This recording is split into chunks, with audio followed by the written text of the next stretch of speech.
मेरे दोस्तों, आपका स्वागत है हमारे YouTube चैनल पर। सभी के मंगल की कामना करते हुए आइए आपको प्रयागराज ले चलते हैं। वहाँ श्रीमद् भागवत कथा हो रही है।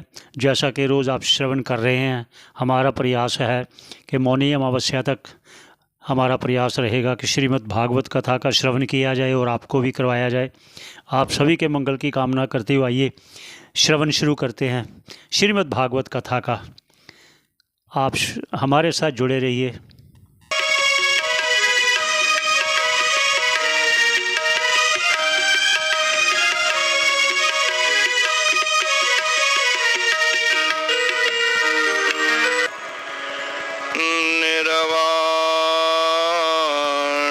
शांतिप्रदम्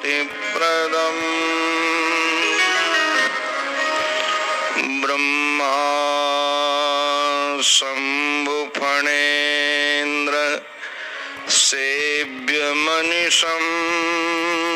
वेदांत वेद्यं विभुम्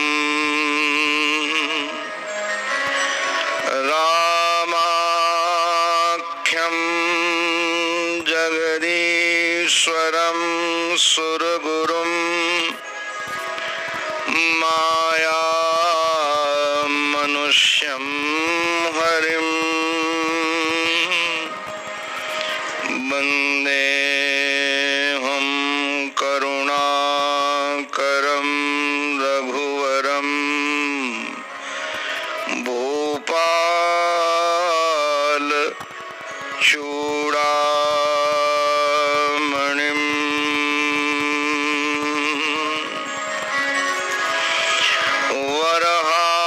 वरहापीडं नटवरवपुः कर्णयोः कर्णिकारम् बिभ्रदवासः कनककपिशं वैजयन्तीं च मालाम्। परमादरणीय पूज्य स्वामी श्री विवेकानंद सरस्वती जी महाराज, परमादरणीय पूज्य स्वामी श्री ज्योतिर्मयानंद जी महाराज, परमादरणीय पूज्य संत वृंद, पूज्य विद्वत वृंद, भूदेव वृंद, भगवान से, भगवान की कथा से, भगवान के नाम से, भगवान के धाम से, भगवान के भक्तों से अनुराग रखने वाले भक्तवृंद एवं मातृशक्ति, आप सबके रूप में अपने आराध्य की ही अनेकानेक आकृतियों का दर्शन करता हुआ, आप सबको उन्हीं के रूप में निहारता हुआ, आप सबके भी पावन चरणों में मैं बारंबार वंदन करता हूं। दुख का कारण ग्रह नहीं है, नक्षत्र नहीं है, व्यक्ति नहीं है, स्थान नहीं है। दुख का कारण एकमात्र अज्ञान है और अज्ञान का नाश एकमात्र ज्ञान से होगा।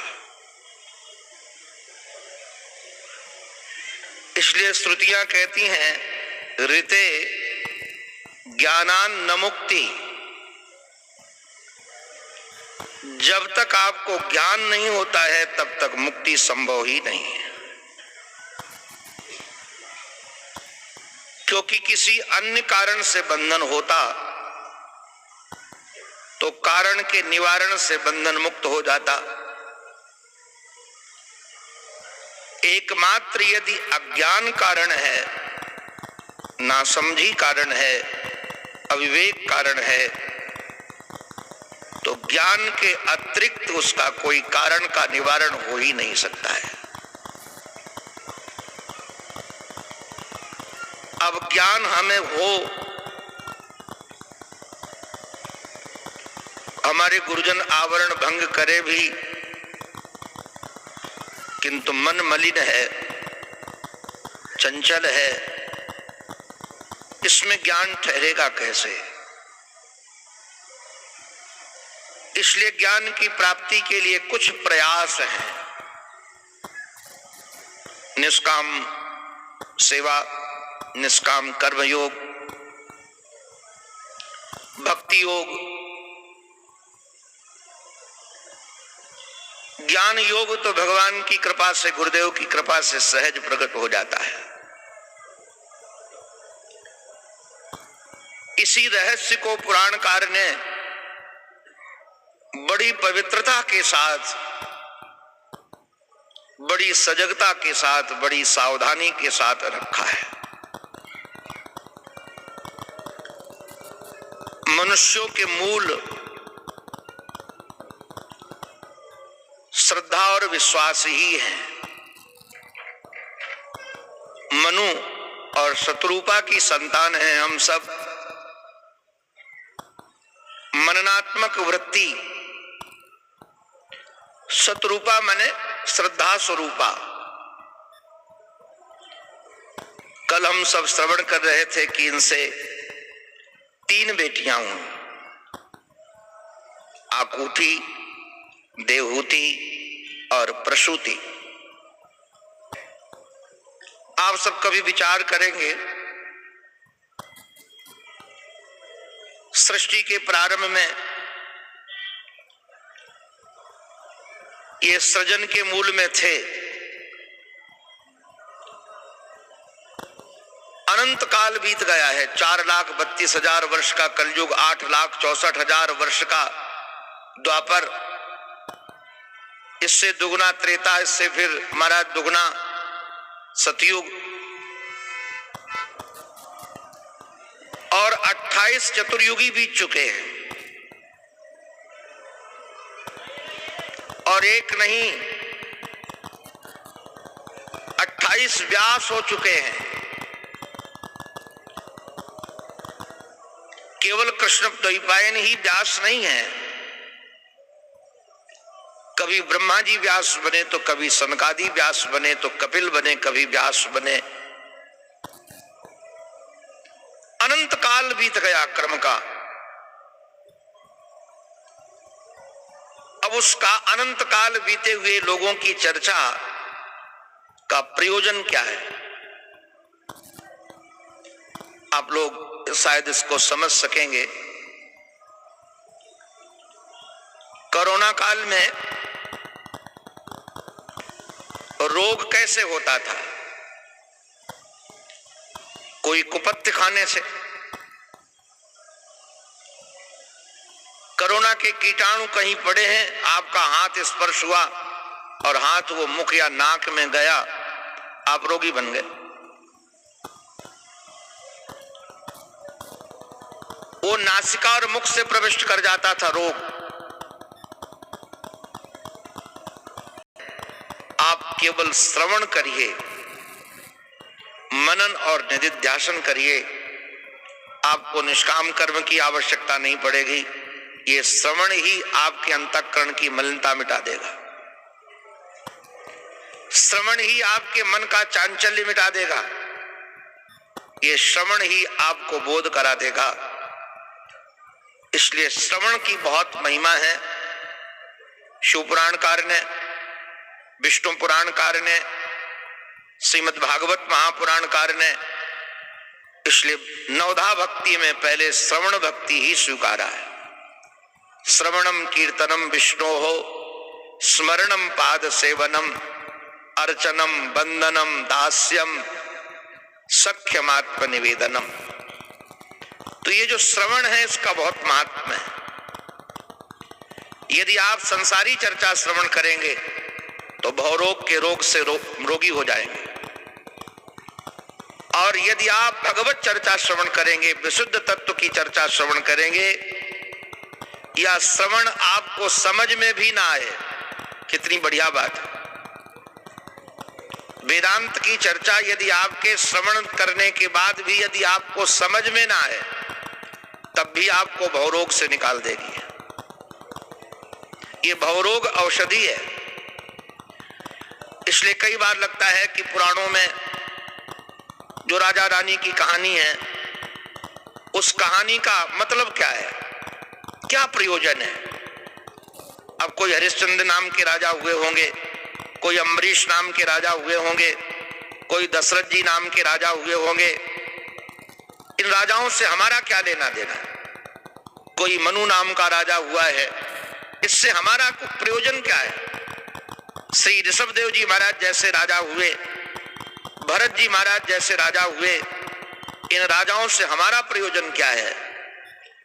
हमारा भले इनसे प्रयोजन नहीं है, किंतु इनके चरित्र में परमात्मा समाया हुआ है। इसलिए जिसके चरित्र में परमात्मा समाया होता है, उसके चरित्र के श्रवण करने से हमारा अंतःकरण पवित्र हो जाता है। इन महापुरुषों की कथा इसलिए गाई गई है।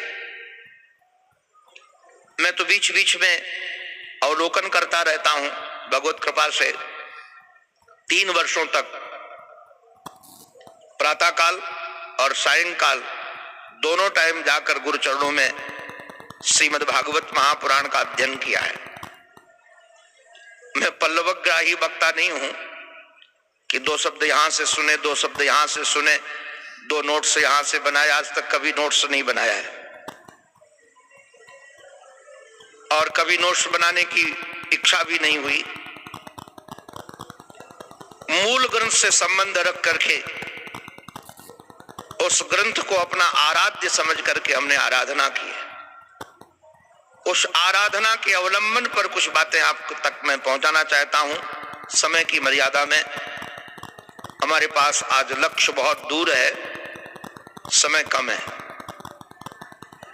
प्रथम दिवस, द्वितीय दिवस, तृतीय दिवस में तो हम अपने स्टेशनों पर नहीं पहुंच पाए, समयाभाव के कारण। अब ये चतुर्थ दिवस है, आज स्टेशन पर पहुंचना आवश्यक है। आवश्यक इसलिए है कि ये मध्य का दिवस है, 3 इधर है 3 इधर है। तो यदि हम आज अपने स्टेशन पर लक्ष्य तक पहुंच जाएंगे, कल से, अभी तो हम भगवान के भक्तों की कथा सुना रहे हैं, भगवान के नजदीक रहने वाले महापुरुषों की कथा सुना रहे हैं, जिन कथाओं से भगवान का संबंध है उनकी चर्चा श्रवण करा रहे हैं। कल से तो हम सीधे भगवत चर्चा में प्रयुक्त हो जाएंगे। इसलिए आज हमें कृष्ण जन्म तक पहुंचना आवश्यक है। तो किसी प्रसंग का स्पर्श करेंगे, किसी प्रसंग का दर्शन करेंगे, इसमें बुद्धि मत लगाओ। हमको लगता था कमाल की बात है, फालतू के काम करने के लिए बुद्धि मत लगाओ। इसमें रखा क्या है, ये तो फालतू का काम है। बचपना था, महापुरुष को समझते नहीं थे। मैंने फिर जिद करके कहा, इससे क्या प्रयोजन सिद्ध होगा। न कोई यहां आकर बैठेगा, न आपको दोबारा आना है। तो हमारी आंख में आंख डाल करके बोले, इससे एक प्रयोजन सिद्ध होगा, तो यदि आज्ञा मांग करके हमारे कहने से काम करेगा तो तेरा अंतःकरण पवित्र हो जाएगा। उस समय तो नहीं समझते थे अंतःकरण पवित्रता का लक्षण क्या है। कहते थे इसी का नाम निष्काम कर्म है, क्योंकि इससे कोई कामना सिद्ध होने वाली नहीं है। कामना की पूर्ति क्या होगी इससे करने से। कि निष्काम कर्म अंतःकरण की पवित्रता करता है। सेवा में नैऋत्यता होनी चाहिए और आज्ञा समन सुसाहिब सेवा। आपको क्या कहें, क्या सेवा की इस देवी ने। किसी को सेवा का स्वरूप सीखना हो, इस पावन पवित्र चरित्र से सीखने लायक है। विश्रम्भेण आत्मशौचेन गौरवेण दमेन च। विश्रम्भेण पूर्ण विश्वास हो, आत्मशौचेन माने बाह्याभ्यंतर पवित्रता। सेवक को अंतःकरण तो पवित्र रखना ही चाहिए, किंतु वस्त्र भी पवित्र रखने चाहिए। अब सेवक स्वामी की सेवा में पहुंचे और उसके वस्त्रों से पसीने की दुर्गंध आ रही हो, तो सेव्य को नाक बंद करनी पड़ेगी कि नहीं करनी पड़ेगी? वो कई बार हम लोग पैर दबाने जाते थे तो हम बर्तन धोते थे, तो ठंडे ठंडे हाथ जैसे लगा दे तो महाराज जी एकदम चौंक पड़ते थे और डांट के कहते थे, मूर्खानंद ऐसे सेवा करते हैं? अरे सेव्य की सेवा करने जाना है तो पहले हाथ गर्म कर लो ना, वस्त्र पवित्र हो, सेवा की योग्यता हो। विश्रम्भेण आत्मशौचेन गौरवेण, आराध्य गुरुदेव की सेवा में है तो गौरव से भरे हो। हमारे गुरुदेव बोध कराने में समर्थ है। इंद्रियों में संयम हो, दमेन च नित्यम परिचरित प्रीत्या, नित्य सेवा हो उसमें। हमारे श्री सुखदेव जी महाराज कहते हैं, तेजी यान समतोषयत, इन्होंने ऐसी सेवा की, ऐसी सेवा की कि तेजी यान समतोषयत। ये जितने महात्मा होते हैं, कई लोगों की भ्रांति होती है कि महात्मा गुस्सा नहीं करते हैं। जितने अकेले में महात्मा रहते हैं उनको गुस्सा ज्यादा आता है। आप कहोगे क्यों आता है उनको गुस्सा ज्यादा? क्योंकि खटपट करने वाला कोई होता नहीं है, तो छोटी भी खटपट बहुत बड़ी लगती है। वो हमने अनुभव किया है, जैसे शांत हो उसमें सुई भी गिरे तो आवाज आती है, और यहां मेले में तो खंभा भी गिरे तो पता नहीं चलेगा। हमारे श्री ऋषि करदम इस बोध की खोज में निकल गए, किंतु भगवान भी अपनी मां के साथ में नहीं रहे। क्यों नहीं रहे?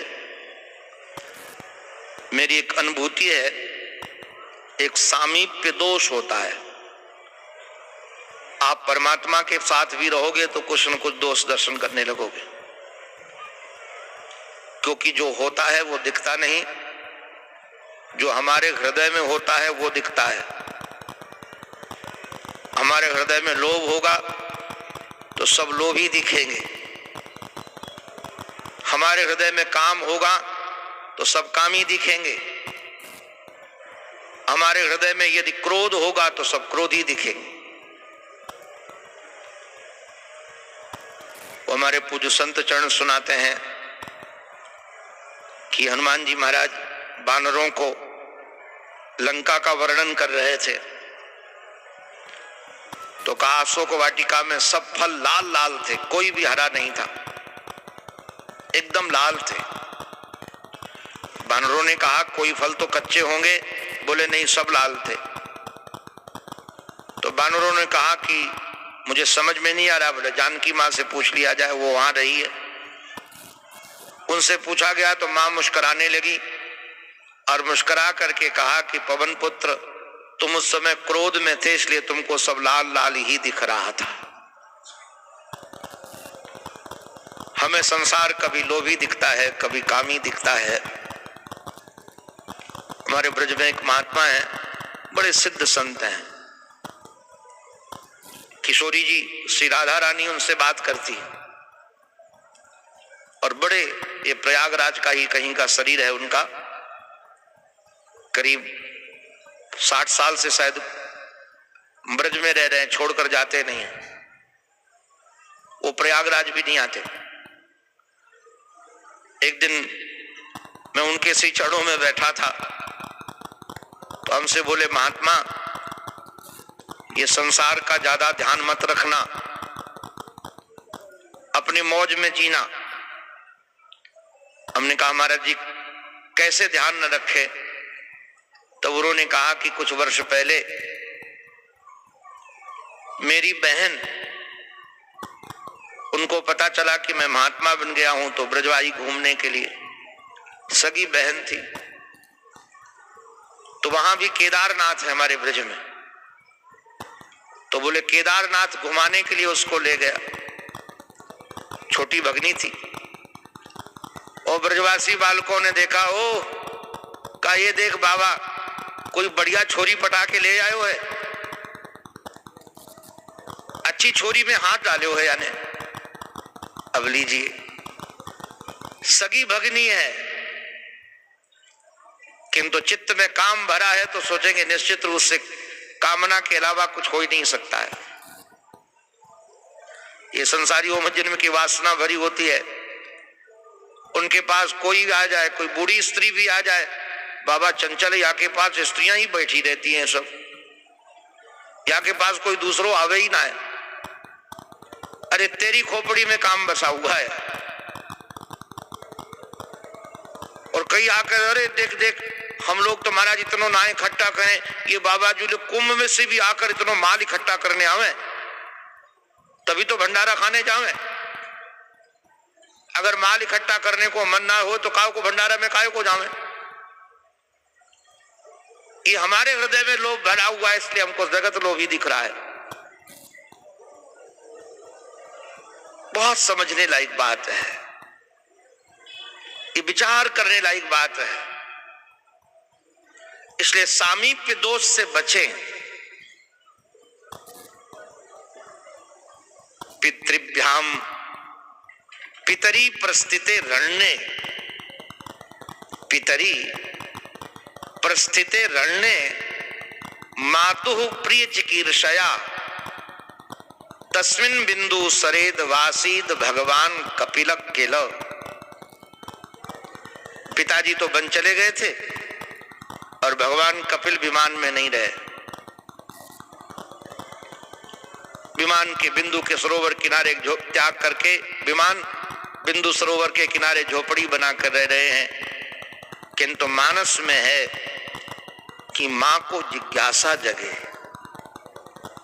मां हमारे पास शरणागति से आए। अभी मैं कुंभ में ही कहीं कह रहा था कि भगवान श्री कृष्ण के श्री विग्रह की आयु 90 वर्ष थी जब गीता सुनाया। गीता कोई 4-5 वर्ष की उम्र में नहीं सुनाया, 90 वर्ष की आयु थी। और श्री उद्धव को जो संदेश दिया उस समय 124 वर्ष पूरे हो चुके थे श्री विग्रह के। तो क्या भगवान अर्जुन को इसके पहले गीता नहीं सुना सकते थे? कितने समीप रहे थे, कभी कह देते चलो हरिद्वार चलते हैं, गंगा किनारे ज्ञान सत्र करते हैं और वहां तुमको हम गीता सुनाएंगे। किंतु कभी नहीं कहा। गजब का खेल किया है। मैं आज विचार कर रहा था, सुबह बहुत ध्यान में बैठा था तो बहुत शोर आ रहा था, चारों तरफ से आवाजें आज ज्यादा कुछ आ रही थी। या हमारा ही चित्त कुछ गड़बड़ रहा होगा, तो बार बार चित्त वहां से हट जाए ध्यान से, तो बड़ा खराब लगा, कहां मेले में फंस गया हूं। फिर इतने में ध्यान आया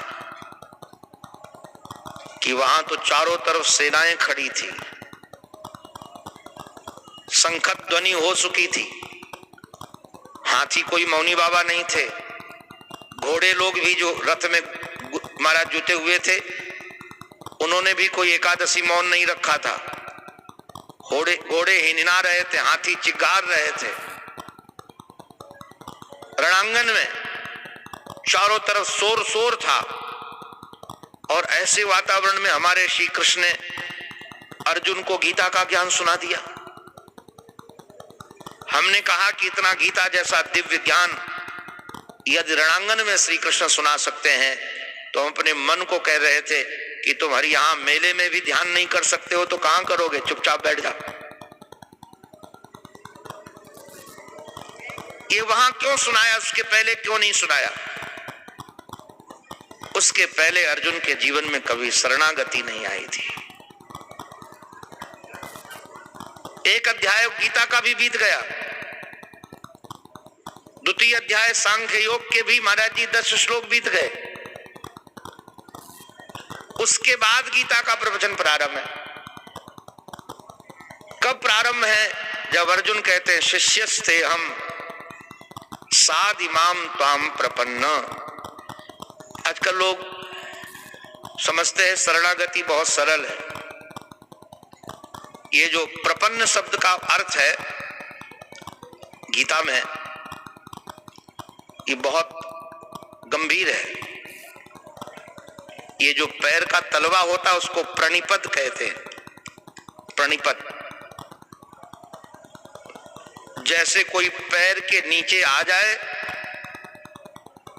तो स्वामी चाहे तो कुचल दे, चाहे तो जीवन दे दे। इसका नाम शरणागति है। गुरु की शरण में ऐसे आ जाए, चाहे तो मुक्त कर दे, चाहे तो जीवन को अपने चरणों में लगाकर सतत रखे, चाहे तो फेंक दे। ये उनकी मौज है। आपको हम कैसे कहें बंधुओं, ज्ञान दुर्लभ बिल्कुल नहीं है। दुर्लभ है यदि हृदय में कहीं अपने शरणागति, समर्पण, जो जल्दी हमारी बुद्धि होने नहीं देती, हमारा मन भी जल्दी कहीं समर्पित होने नहीं देता। हम तो बचपन से बहुत भटके, कहीं श्रद्धा ही नहीं बनती थी, सब में दोष दिखता था, महापुरुषों में भी दोष दिखता था। लगता था ये तो साधु नहीं, घर गृहस्थी से जुड़े हुए, भाई भतीजों से जुड़े हुए, केवल वाचिक ज्ञान है। कई वर्षों के बाद भटक भटक कर इस दोष युक्त बुद्धि को लेकर भटका। कहीं कुछ न मिलने के बाद लगा कि अरे ये संभव ही नहीं है कि कहीं संसार में केवल दोष ही दोष हो। ये हमारी बुद्धि का ही दोष है। ये सब जगह दोष देखती है। एक दिन बहुत रोया और लगा कि ये मनुष्य शरीर बेकार चला जाएगा। केवल दोष से भरा हुआ अंतःकरण कहां क्या प्राप्त कर सकेगा। ये कुछ गुरुजनों की हेतु की कृपा हुई, तब पता चला कि समर्पण के बगैर कुछ भी नहीं मिलने वाला है। आप लोग जरा विचार करो, व्यापारियों, व्यापार में क्या बिना पैसा लगाए ही पैसा मिलने लगता है? करोड़ रुपए का जुआ खेलना पड़ता है। अपने घर की सारी प्रॉपर्टी फैक्ट्री बनाने में लगा दो, सामान लाने में लगा दो। अच्छा, उसके बाद चले न चले वो तब भी उसकी गारंटी नहीं है। किसी के पास कोई गारंटी नहीं है।